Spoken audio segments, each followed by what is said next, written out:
vérité, nous serons avec le Seigneur. Donc, là, je parlais des yeux. Donc, je parlais des yeux. Et il y a aussi, toujours avec les yeux, on peut connaître les gens qui ont le masque de malchance. Il y a des gens qui n'arrivent pas à émerger parce qu'on a déjà déposé sur eux le masque de malchance. On appelle ça le marque de ténèbres. Il y a des gens qui reçoivent le signe de la croix sur leur visage en termes de cendre. Pour les jours de mercredi de cendre, on leur dit « Tu es poussière, tu retourneras à la poussière ». On met une croix. Vous savez l'objectif? L'objectif, c'est étouffer l'étoile.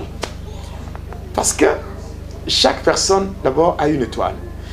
L'homme, c'est une étoile et l'homme a une étoile. Même le Seigneur Jésus.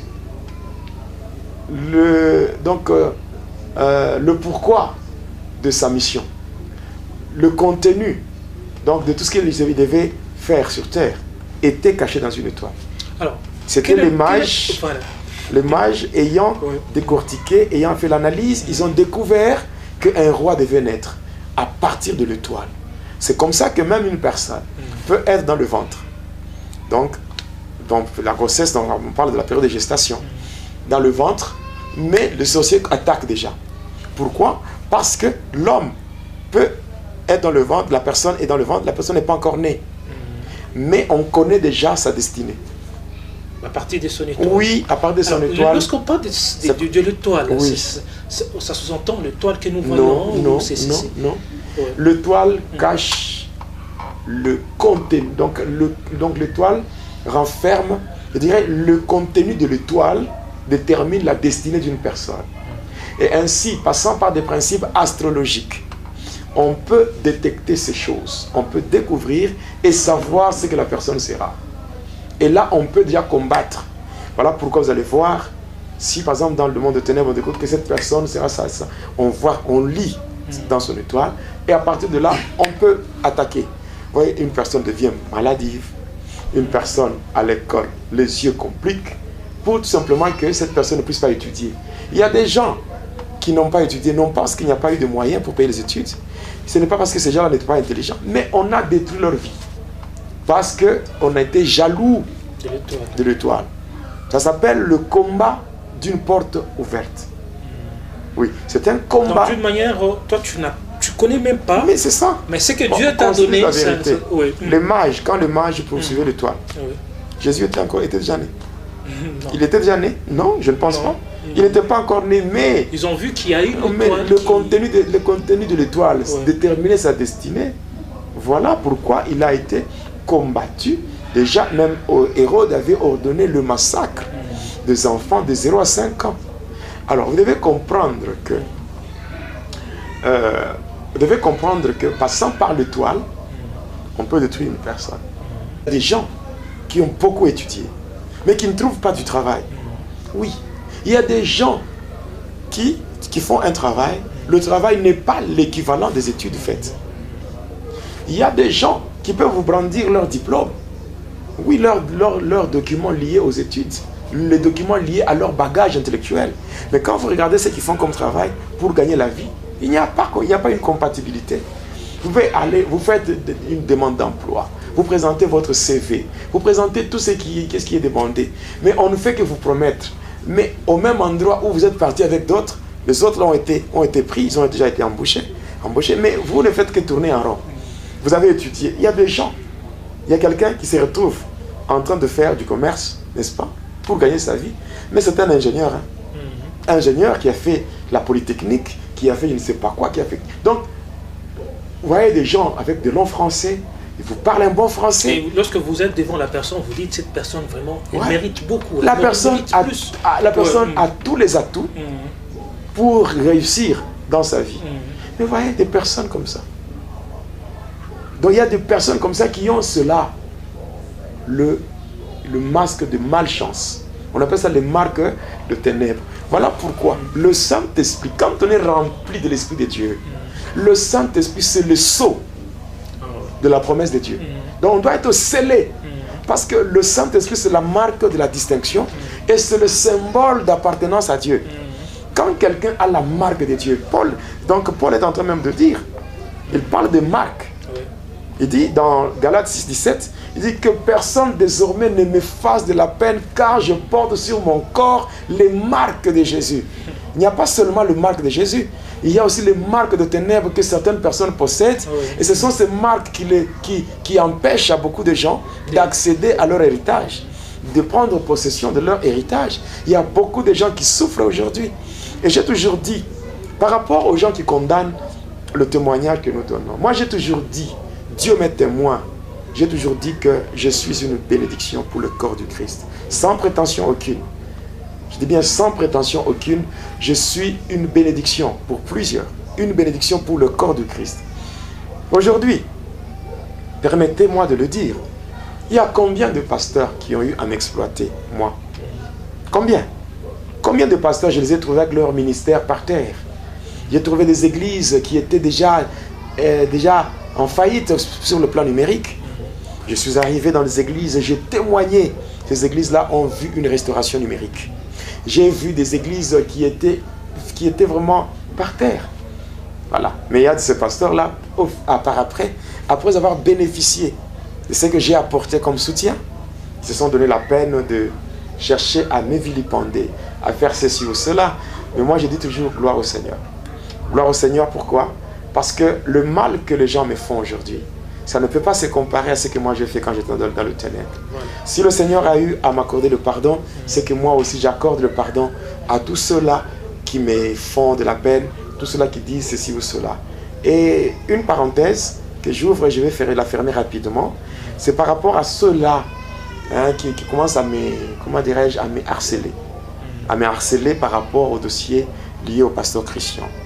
J'aimerais aujourd'hui qu'on fasse table rase, donc qu'on oublie ces dossiers-là, parce que le pasteur Christian a son appel et son ministère. Il est en train de faire sa route et moi je fais aussi mon chemin. Donc je préfère qu'on ne me parle plus de ces dossiers-là, parce que moi je n'ai pas de problème avec le pasteur Christian. La preuve en est que le pasteur Christian continue à mettre sur sa chaîne donc mon témoignage.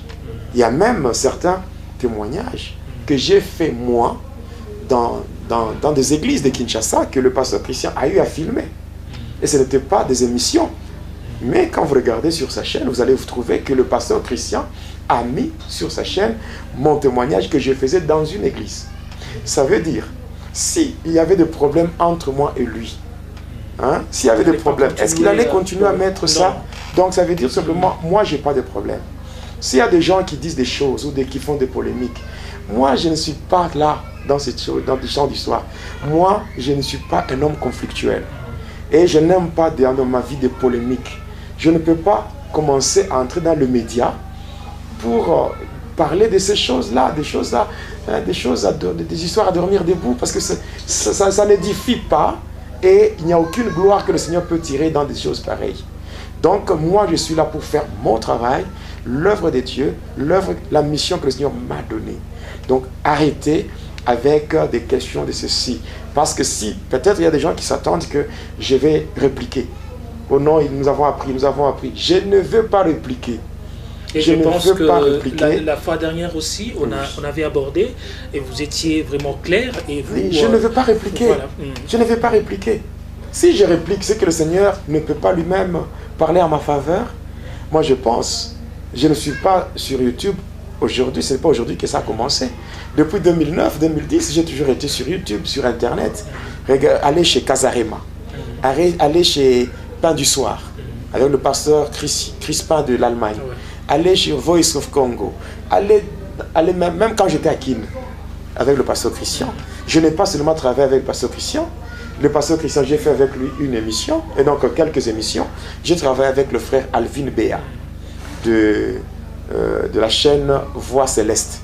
J'ai fait avec lui des émissions du côté, donc en dépassant le rond-point Victoire, on a fait des émissions, on a fait des émissions avec lui. Il a mis aussi sur sa chaîne, regardez sur Voix Céleste, vous allez trouver des émissions que moi, j'ai fait avec le frère Alvin Béa et une sœur qui est journaliste dans cette chaîne-là. Je fais ça. Et même le pasteur Christian a pris une émission que j'ai fait avec Alvin. Quand vous regardez sur sa chaîne, il a écrit Pasteur Christian en collaboration avec Voix Céleste. Il a mis sur sa chaîne. Donc mon souci à moi, c'est que la bonne nouvelle, ou je dirais le message, soit propagé. Quel que soit le moyen quel que soit le moyen utilisé, mais mon objectif c'est que le message soit propagé. Voilà. Arrêtons avec l'histoire du pasteur Christian parce que ça n'édifie pas.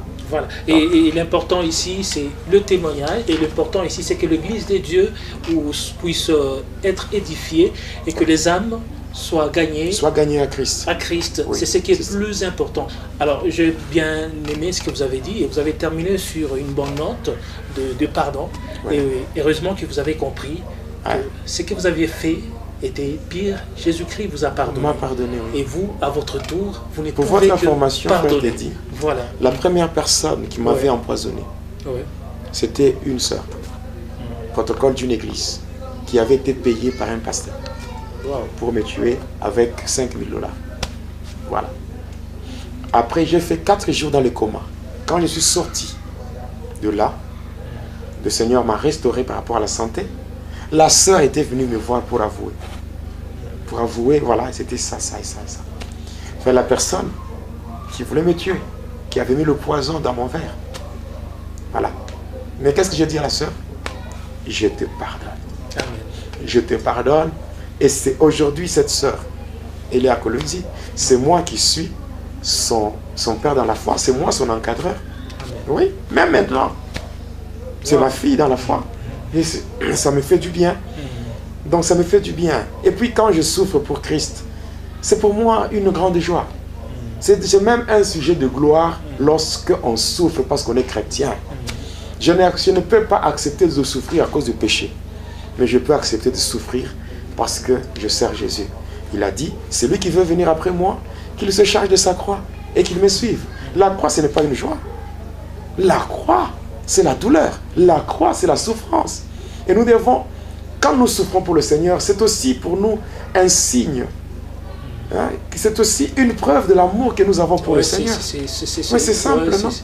Donc sur cette terre... C'est une preuve d'amour. Hein? Oui, sur cette terre. Hein? Donc tout ne sera pas en rose. D'ailleurs, on dit en français qu'il n'y a jamais eu de roses sans épines. Voilà. Donc, il y a des choses, il y a des moments où on a la joie, la paix et tout. Il y a des moments, oui, par rapport à l'adversité qu'il y a dans ce monde, il y a des moments où on se sent en train de passer des moments difficiles. Mais ce qu'il faut faire, c'est avoir l'endurance, la persévérance. Celui qui va persévérer jusqu'au bout sera sauvé. Amen. Voilà. Voilà. Alors, aimable internaute, téléspectateur de la chaîne YouTube, Jonas Lunkutumpala, chaîne officielle. En tout cas, nous étions très heureux, moi et le pasteur Jonas, de vous servir.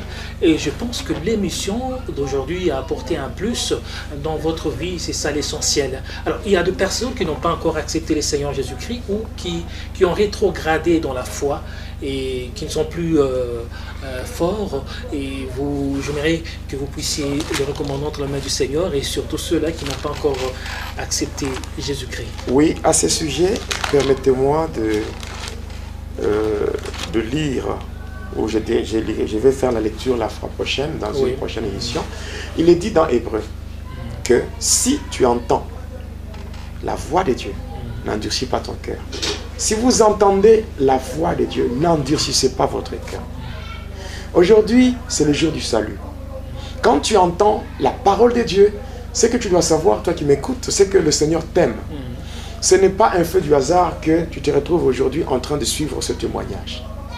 Le Seigneur m'a sauvé pour que je sois aussi un canal pour le salut des autres. Je ne parle pas pour moi, mais je parle pour les autres. Je parle pour que les gens sachent que sans Jésus, la vie n'a pas de sens. Sans Jésus, la vie n'a pas de sens. Vivre sans Jésus, c'est être comme une proie, une provision déposée dans le magasin de Satan. Et à un moment, il peut te détruire quand il veut. Mais la vie aura de sens seulement lorsque Jésus fait son entrée. Donc c'est Jésus qui donne un sens à notre existence. Voilà pourquoi tu as entendu la voix du Seigneur. Tu as entendu la voix de Dieu. Tu as suivi le témoignage. Et je te dis, le Seigneur est là. Il est à la porte de ton cœur, en train de frapper. Il veut faire son entrée dans ta vie afin de te protéger. 1, il va te sauver. 2, il va te protéger contre les ruses et les attaques du diable. Et 3, il va te bénir. Avant de te bénir, Jésus a besoin d'abord de te sauver. De deux, il va te protéger. Même s'il y a des complots qui ont été montés contre ta vie, si Jésus entre, il va tout annuler et il fera ce que tout soit sans effet sur ta vie. Alors, bien-aimé, tu as le temps de donner ta vie à Jésus. Tu as le temps de donner ta vie à Jésus. Si tel est le cas, j'aimerais juste te dire que je vais prier pour toi. Tu peux mettre cela dans les commentaires. Si par exemple tu veux donner ta vie à Jésus, si tu es en train de nous suivre ou si tu vas suivre, c'est bien ceux-là qui vont suivre cette émission par après, j'aimerais dire que si tu as besoin de donner ta vie à Jésus, tu as besoin d'être guidé, tu as besoin qu'on fasse pour toi, qu'on fasse avec toi une prière répétée, nous le ferons et c'est à toi de nous faire signe en passant par un commentaire que tu vas mettre sur cette émission et nous allons te contacter et nous allons ensemble faire avec toi une prière et te recommander entre les mains du Seigneur. Que le Seigneur vous bénisse au nom de Jésus-Christ. Amen. Amen. Merci à vous. Que Dieu vous bénisse. Nous vous aimons de l'amour du Christ. Au revoir. Téléspectateurs de la chaîne YouTube Jonas Lonkutumpa, la chaîne officielle, suivez désormais votre nouvelle émission Va et dis-leur. Va et dis-leur, c'est l'histoire d'une vie transformée par Jésus-Christ après avoir servi le diable pendant 25 ans. Va et dis-leur, c'est l'histoire du pasteur